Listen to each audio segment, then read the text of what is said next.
En prisión preventiva quedó el hombre acusado de matar a un ciudadano haitiano este fin de semana. Esto en medio de una discusión por una deuda de 5.000 pesos.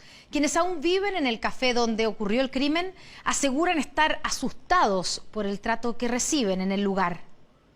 El idioma es su principal barrera, pero intentan explicar que viven con miedo. Hace 3 días uno de sus compatriotas fue asesinado. En el baño encontraron escondidas armas y municiones, por eso temen ser los próximos. ¿Están asustados?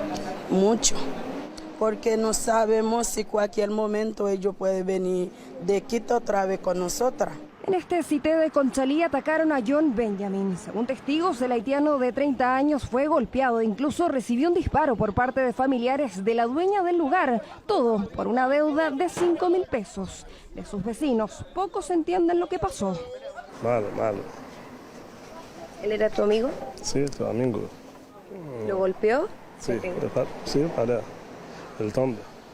La mayoría de los que viven aquí son haitianos. Pagan entre 120 y 150.000 pesos por una pieza como esta. El baño es compartido y no tienen agua caliente. Aún así, la incomodidad es lo que menos les preocupa. Todo esto son gracias. Dicen que la violencia expande cada día, que recibieron amenazas e incluso hallaron armas en el lugar. De las 11 familias que vivían aquí, desde el ataque, 3 se han ido en busca de un sitio más seguro. Nosotros del domingo estamos buscando dónde vivir, nos encontramos todavía. Imagínate tú. ¿Quieren salir de acá? Sí, no, por lo que pasó puede pasar a nosotros, eso puede repetir otra vez. Por eso nosotros queremos salir de ahí. Este miércoles, Christopher Yáñez, nieto de la dueña del CITE, fue formalizado como el presunto autor del ataque.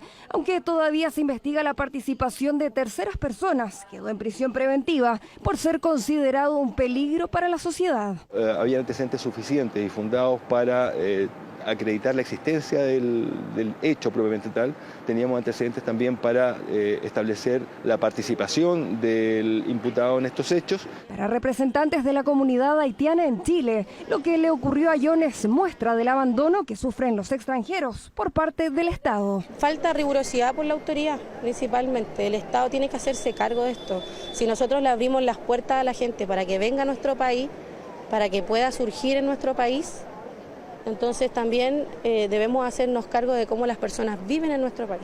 Un desamparo que además estaría avalado por la falta de políticas públicas y una ley migratoria obsoleta. Son los municipios el principal actor, pero también el Estado, al ver esta comunidad como una comunidad donde hay barreras idiomáticas, culturales y sociales, en la cual debiese también haber políticas concentradas de mayor fiscalización y de mayor resguardo a este grupo de personas, a esta comunidad, en particular la comunidad haitiana.